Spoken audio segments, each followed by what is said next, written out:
Shri Gayatri tours and travels Chardham యాత్ర complete travel plan. Maoist పార్టీకి ఊహించని షాక్ తగిలింది. కేంద్ర కమిటీ సభ్యుడు పసునూరి నరహరి సరెండర్ అయ్యారు. 45 ఏళ్లుగా అజ్ఞాతంలో ఉన్నారు పసునూరి. భార్యతో కలిసి తెలంగాణ పోలీసుల ముందు లొంగిపోయారు. అయితే అనారోగ్య కారణాలతో నరహరి దంపతులు లొంగిపోయినట్లుగా సమాచారం. జార్ఖండ్ అడవుల నుంచి రహస్యంగా తెలంగాణకు చేరుకున్నారు నరహరి. 1980లో డిగ్రీ చదువుతుండగా మావోయిస్టు ఉద్యమం వైపు అడుగులు వేశారు. మరోవైపు Jharkhand east regional bureau technical విభాగంలో కీలక బాధ్యతలు నిర్వహించారు. జార్ఖండ్ లోని సరండా అడవుల్లో ముమ్మరంగా కూంబింగ్ కూడా నిర్వహించారు. ఒకవైపు ఆపరేషన్స్ కి సంబంధించి కేంద్ర రాష్ట్ర ప్రభుత్వాలు దూకుడుగా ముందుకు వెళ్తున్నటువంటి నేపథ్యం. సో అడవుల్లో మావోయిస్టులను ఏరివేయటం, వారు లొంగిపోయినటువంటి విధానాన్ని మనం గమనించాం.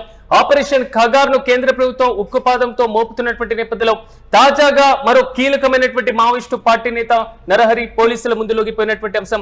ఇక ఇదే అంశంపై మరింత సమాచారం మా ప్రతినిధి సత్య అందిస్తారు. సత్య, చెప్పండి, అత్యంత కీలకమైనటువంటి కేంద్ర కమిటీ సభ్యుడు నరహరి పోలీసుల ముందు లొంగిపోయినట్లుగా తెలుస్తుంది. పూర్తి అప్డేట్స్ ఏంటి?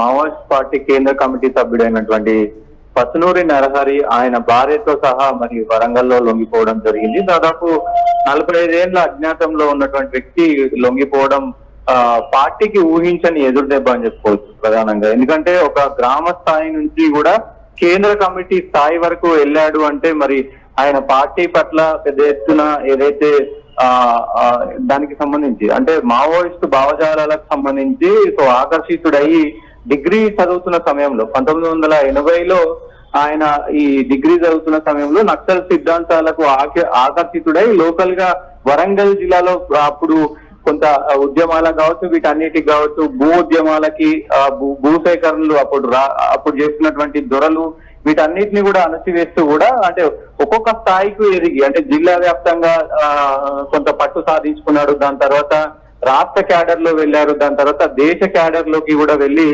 ప్రధానంగా జార్ఖండ్ రాష్ట్రానికి అటు ఈ బస్తర్ ప్రాంతం కానీ అటు జార్ఖండ్ రాష్ట్రంలో కానీ ఆయనకు సంబంధించినటువంటి వ్యవహారంలో కీలకంగా వ్యవహరించారు.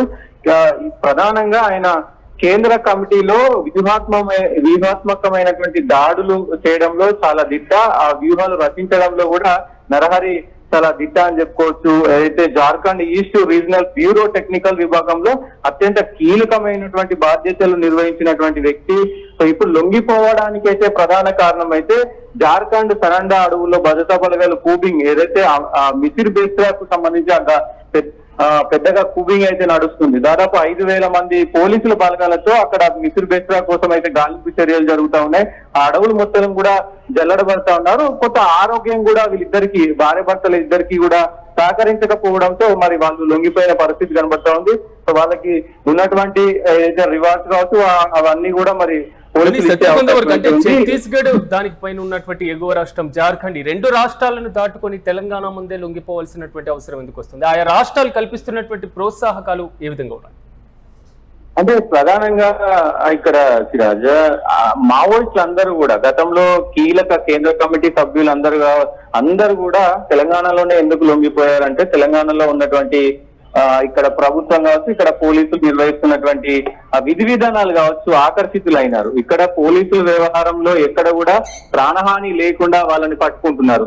అదే మన జార్ఖండ్ లో చూడండి, ఛత్తీస్గఢ్ లో చూడండి, మహారాష్ట్రలో చూడండి, మధ్యప్రదేశ్ లో చూడండి, ఎక్కడైనా కొంత ఎన్కౌంటర్లు అవుతున్నాయి అనేది స్పష్టంగా కనబడతా ఉంది. సో ఇప్పుడు తెలంగాణ రాష్ట్రంలో గత కాంగ్రెస్ ప్రభుత్వం వచ్చినప్పుడు దాదాపు 2023 నుంచి కూడా ఏ ఒక్క ఎన్కౌంటర్ అయినా దాఖలాలు లేవు కాబట్టి సో ఇక్కడ ఆకర్షితులైనారు. ఖచ్చితంగా తెలంగాణ గవర్నమెంట్ కానీ తెలంగాణ పోలీసుల పట్ల వాళ్ళు ఆకర్షితులైనారు. దట్టు తెలంగాణకు సంబంధించినటువంటి వ్యక్తులు కాబట్టి సో దీంట్లో కొంతమంది అందరూ కూడా అంటే ఇటు దేవుజీ కావచ్చు, మల్లోజులు కావచ్చు, వీళ్ళందరూ కూడా లొంగిపోవడానికి ప్రధాన కారణం అయితే ఇక్కడ పోలీసులు కొంత చొరవ తీసుకుంటున్నారు. ప్రాణాలకు హాని కలగకుండా వాళ్ళకు ప్యాకేజీలు కావచ్చు, పునరావాసం కావచ్చు. ఇప్పుడు లేటెస్ట్ గా వాళ్ళకు సంబంధించినటువంటి ఆరోగ్యానికి సంబంధించినటువంటి బీమా 15-20 లక్షలు అంటే ఆరోగ్య వసతులు హాస్పిటల్లో మీరు ఎన్ని లక్షలైనా ఖర్చు పెట్టుకోవచ్చు అంటూ కూడా కార్డులు కూడా ఇచ్చిన పరిస్థితి ఉంది. కాబట్టి ఖచ్చితంగా అన్ని విధాలా మరి మావోయిస్టులను ఆదుకుంటున్నారు కాబట్టి ఇక్కడికి వస్తున్నారు అనేది కూడా ఇక్కడ ప్రధాన అంశం సిరాజ్.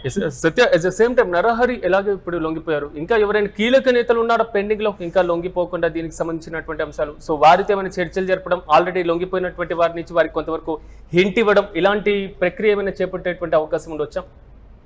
అంటే ఖచ్చితంగా ఇప్పుడు మిథిల్ బేస్రా ప్రధాన నాయకుడిగా ఉన్నాడు.